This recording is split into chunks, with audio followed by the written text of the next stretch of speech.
is SMNI News Channel. Truth that matters.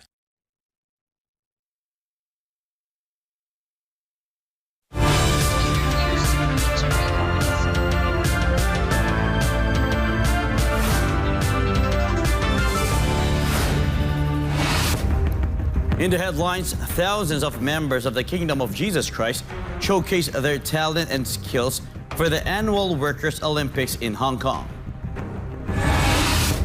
The approval of 35 peso minimum wage hike for workers in the National Capital Region has drawn criticism from both ordinary citizens and labor groups.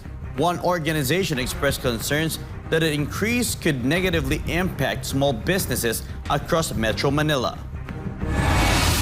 And victims of the ongoing internal war in Sudan will receive millions of dollars worth of aid from the United Arab Emirates.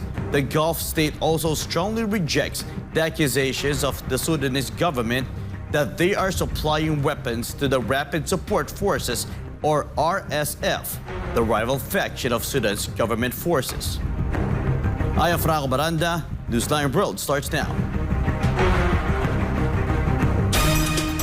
Thousands of members of the Kingdom of Jesus Christ showcase their singing and dancing skills as they dazzled in their annual Workers' Olympics in Hong Kong. The participants were filled with joy and gratitude to Pastor Polo C. Kibuloy for this festive opportunity. Paul Montibon has the story.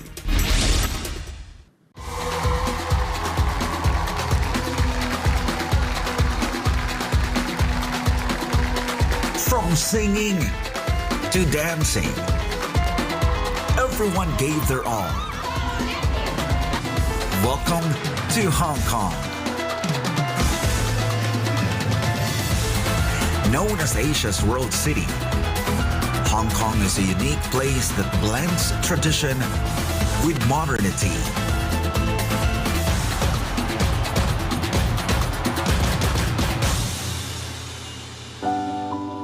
When it comes to the Kingdom Nation, the KOJC Hong Kong chapter stands as one of the most blessed places abundant in spiritual fruits. Taon-taon ay nagsasagawa ng aktibidad at pagtitipon ang lahat ng miyembro ng The Kingdom of Jesus Christ sa iba't ibang panig ng mundo. Ito'y bilang bahagi ng kanilang pagpapasalamat sa mga pagpapalang kanilang tinatanggap sa araw-araw at higit sa lahat ang kanilang kaligtasan sa pangitan ng hinirang na anak, Pastor Apollo C. Kibuloy. Welcome to the Young and Adult Camp 2024, Hong Kong!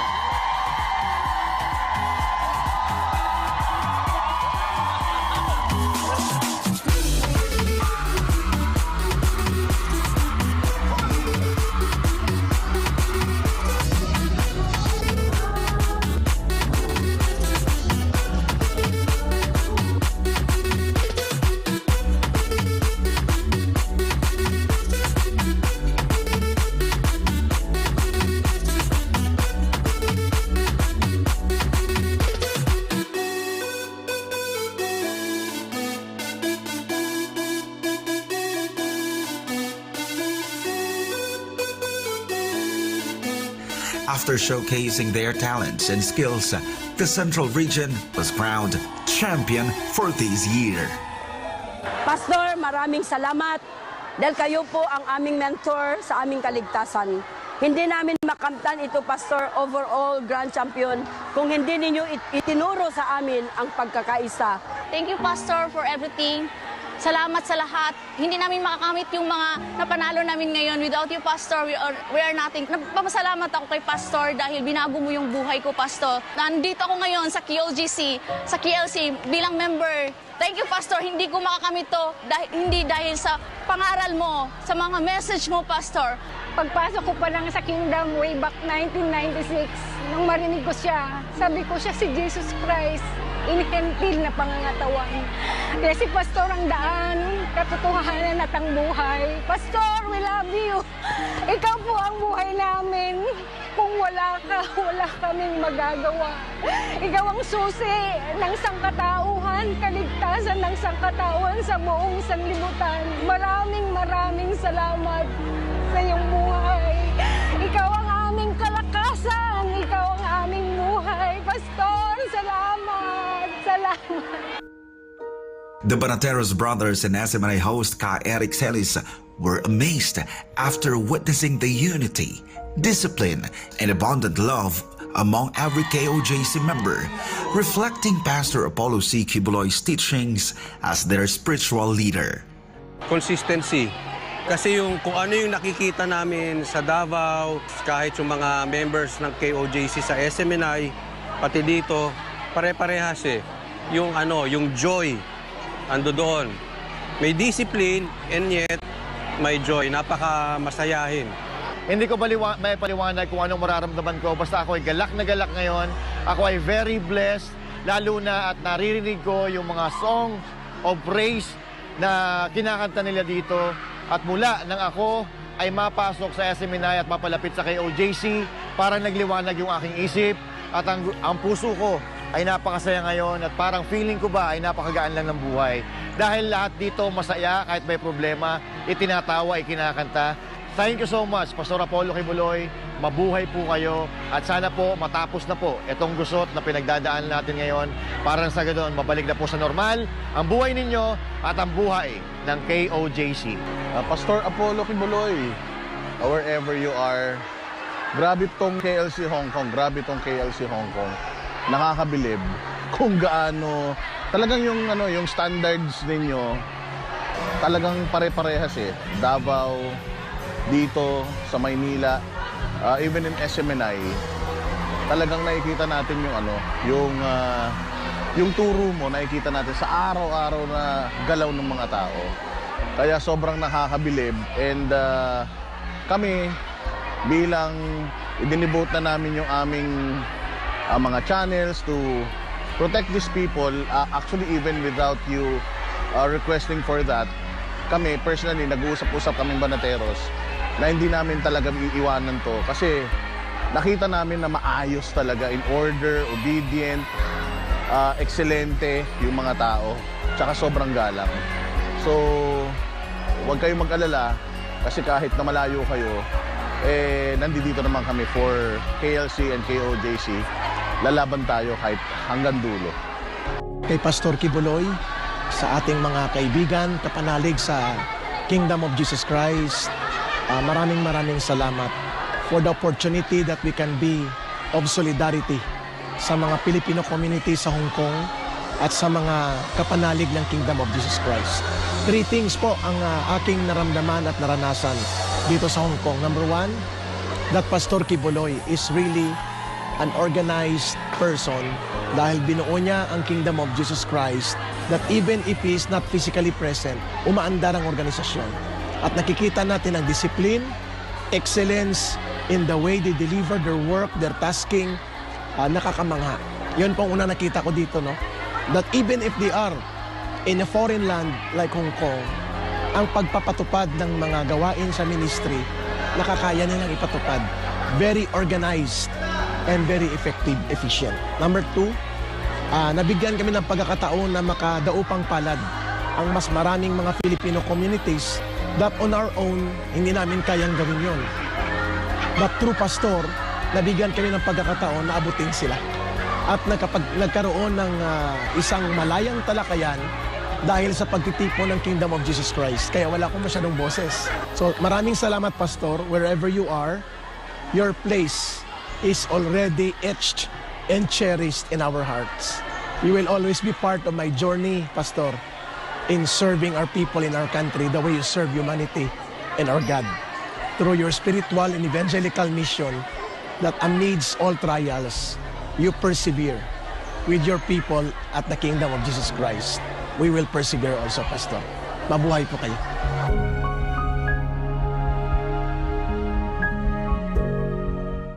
For God and for the country, the Philippines, reporting Paul Montimon, SMNI News. The violent raid on the sacred religious compounds of the Kingdom of Jesus Christ is unacceptable for the missionary workers of the KOJC in Hong Kong. Here's the report from Hannah Jane Sancho. The sentiment of the Kingdom of Jesus Christ's missionary workers is unanimous. The violent raid on the KOJC's religious compounds by aggressive law enforcement is unjust. Here are some statements from KOJC missionary workers in Hong Kong. So kaysa ako doon sa nagko-condemn sa lalo na nakaraming tao, hindi lang bilang isang member ng KOJC, kundi pati dito sa mga Hong Kong community, nakakilala ko.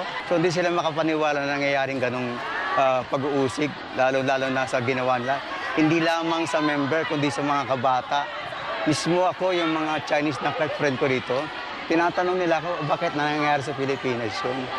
Na may mga pulis, mayroong mga military, pinapasok yung ganong compound, na sa kanilang pagkakaintindi sa news, na hindi naman dapat ganun ang ginagawa ng mga military. Walang proper na proceedings na para makapasok sa ganun. At nakita nila kasi yung ginawa dun sa Glory Mountain na pagsira. So nahitabo dito sa Davao, actually, although wala mi dito, pero ramdam na mo ang ilang makasakit sa gibuhat. Presidente, sana naman po pakinggan mo kami. Mga OFW na nanawagan po sa inyo. Kami po ay nanawagan sa iyo na yung mga nangyayari po sa KOJC ay injustice po yun. Lalo na yung mahal naming pastor. Rosa Fisal could not help but become emotional upon watching on social media the violence carried out by the police in the religious compounds of KOJC in Davao City and Sarangani Province. Injustice po ang ginagawa nila kay pastor. Hindi po siya maganda, lalo na po yung ginagawa nilang pagsugod sa compound, sa KOJC. Ang daming na trauma. Kahit ako na nakapanood, sobrang akong nasaktan. Affected ako, lalo na yung mga bata. Kasi taga Davao ako Naramdaman ko yung trauma ng mga tao kasi wala silang kasalanan, lalo na yung mahal naming pastor. For the KOJC missionaries in Hong Kong, it is clear that the actions of the armed law enforcers in attacking the KOJC religious compounds were an act of harassment and abuse of power. And it wasn't just a raid. They also destroyed property and hurt defenseless church missionaries. The youth, women, and elderly were not spared by the authorities. Even the Blaan community in the KOJC and Sarangani province was hurt and traumatized due to extreme fear and anxiety. 2 IP members even passed away. The indiscriminate attack by the authorities, besides being violent and inhumane, was also illegal. Sa panahon na yun ng bagong presidente nakaupo sa Malacanang, talagang paggigipit ang ginagawa sa kahit na religious. Sinabi nga there should be a separation of religion and the state. Pero ganun pa man, hindi lang tinutupad ang kalang mga batas mismo, hindi lang sinusunod at wala rin silang search warrant. Ibig sabihin, they are abusing the law themselves when they are the one who should execute and implement the law of the land. Kaya pang-abuso talagang kalang ginawa. Kaya kahit nandito kami na malayo sa Hong Kong, kami nakikiisa sa sambayan ng Pilipino, nakikiisa sa kausa ng hinirang anak. Masakit, masama, parang very, very tragic yung ginawa nila sa Kingdom. At tapos yung pagdating sa West Philippine Sea, iilan lang ang pinapadala na army. Kumbaga, tapos batalyon ang ipapadala doon sa Davao. Parang kumbaga, ano ba si Pastor na sa kabila ng tinuturo na pag-ibig ni Pastor. Wala naman ako nakitang mali kay Pastor kasi ang pagtuturo lang ng Pastor is obedience sa lahat ng mga anak ng Ama. Yun lang naman ang pagtuturo ni Pastor, love, unity, kabutihan sa bansang Pilipinas.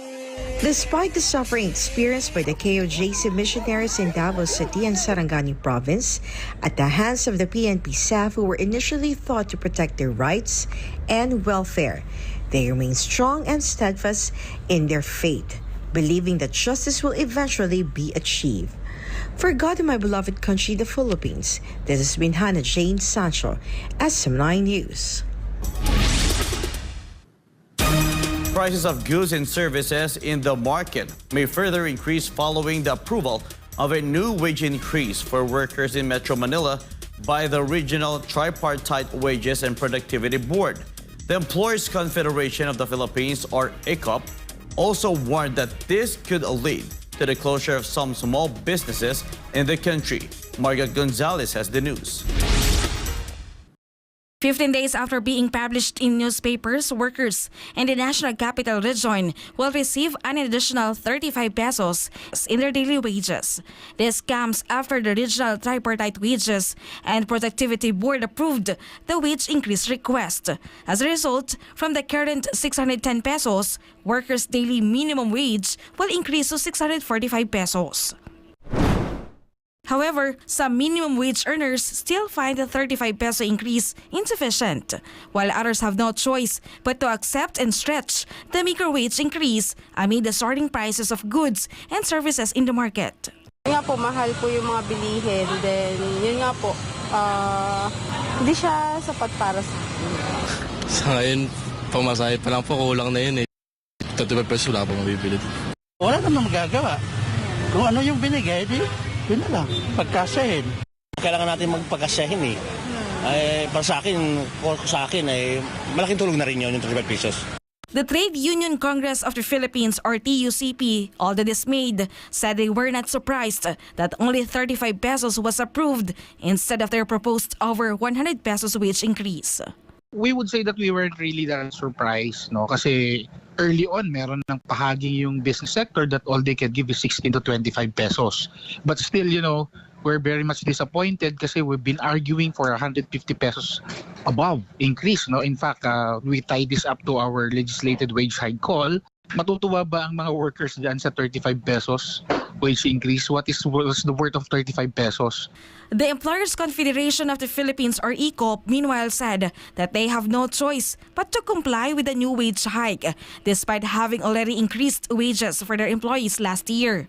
According to ECOP President Sergio Ortiz Luis Jr., the most affected by the new wage hike are micro and small businesses which may close due to additional increase. Ang constitution niya ng mga employees, 90% ay micro. Actually, hindi namin ma-miyembro yun. Pero yun, mahihirapan yun. Yung marami rin sa small, miyembro namin. Yung mga yon, marami rin doon, medyo mahihirapan pa. Dahil ka-adjust pa lang sila ngayon eh.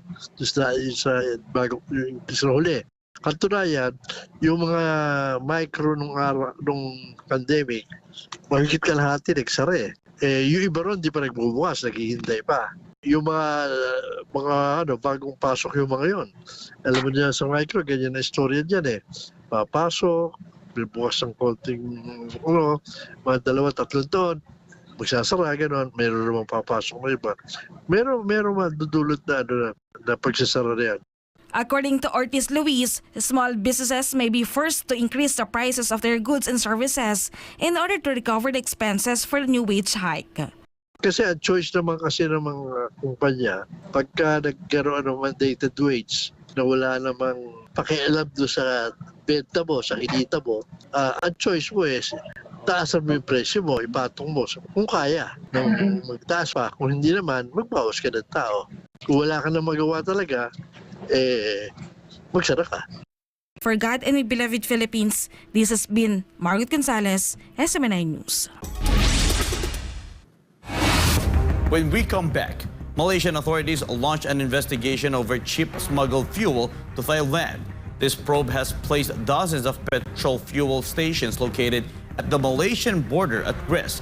However, authorities insist that cheap fuel should benefit ordinary citizens and not smugglers.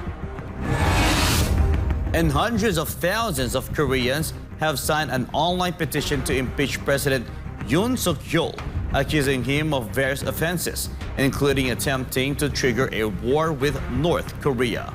More news after the break.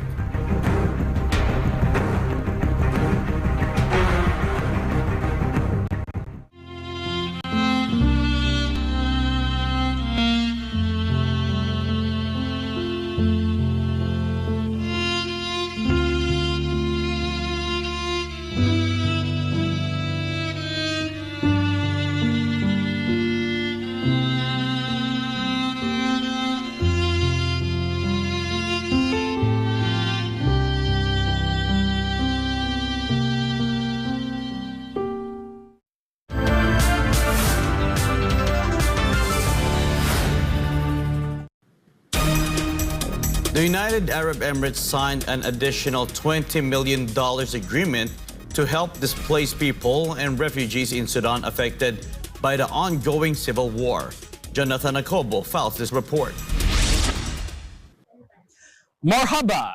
The UAE once again strongly rejected allegations that it is supporting the war in Sudan by supplying weapons to the paramilitary Rapid Support Forces as the Gulf state pledged millions more in humanitarian aid for the war-torn African nation.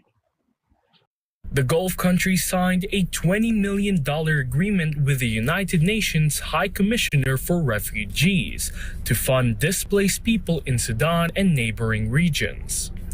Before the latest agreement, the UAE allocated $17 million in aid for Sudan through key partners and UN agencies last week. This was on top of the $130 million humanitarian aid the Gulf nation has provided to Sudan since the conflict erupted on April 15, 2023. The UAE strongly rejected the allegations of the Sudanese government that the country is supplying weapons to the armed forces' rival faction, the Rapid Support Forces. The warring factions have been struggling to take control of Sudan, which resulted in the ongoing civil war that is now approaching its 15th month. Experts warn the deadly conflict has created a hunger catastrophe at a level not seen since 20 years ago. The conflict, which has killed more than 14,000 people and displaced millions, has forced about 755,000 war victims to suffer catastrophic levels of food insecurity.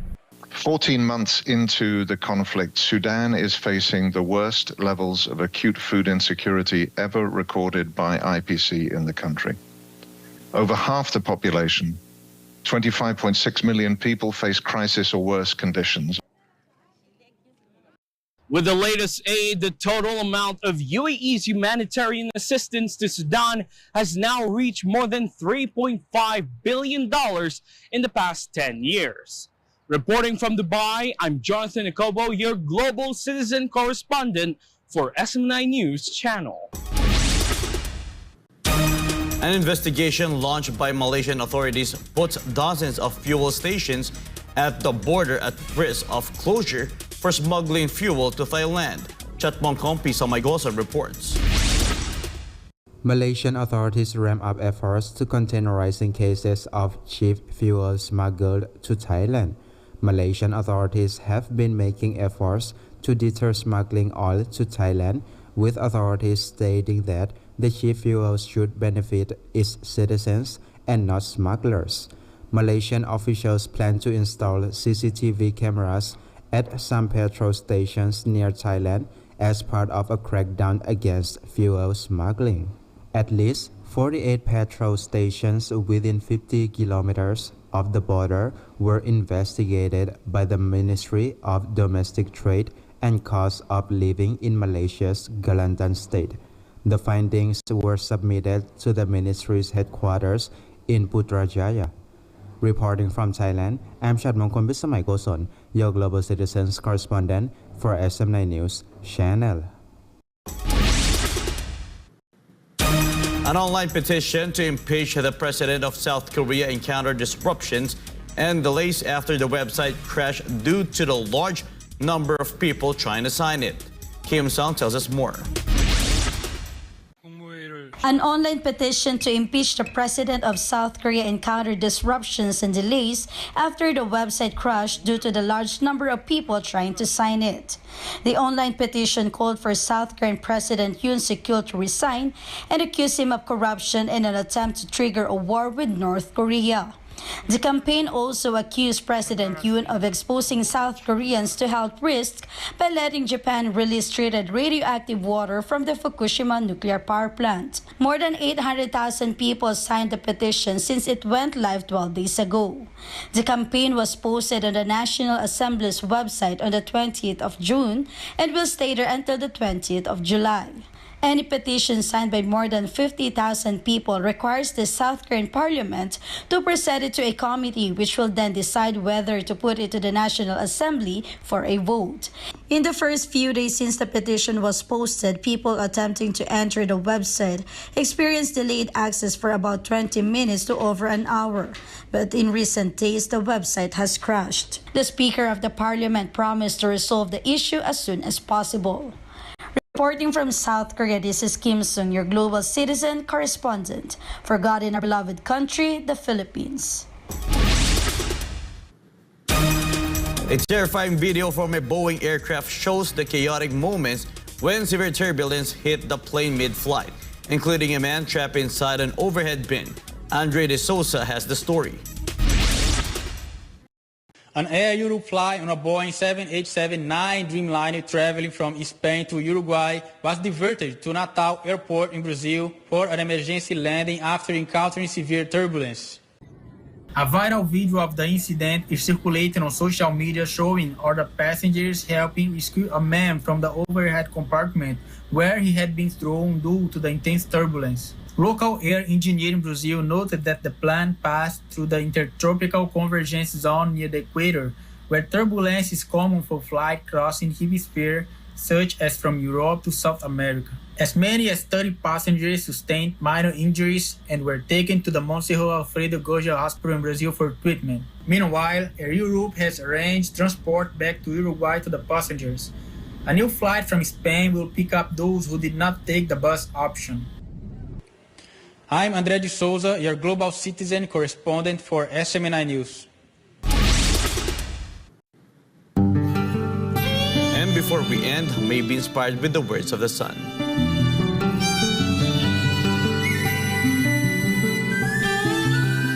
Winning and losing begin in the mind, and your mind is the womb of your faith.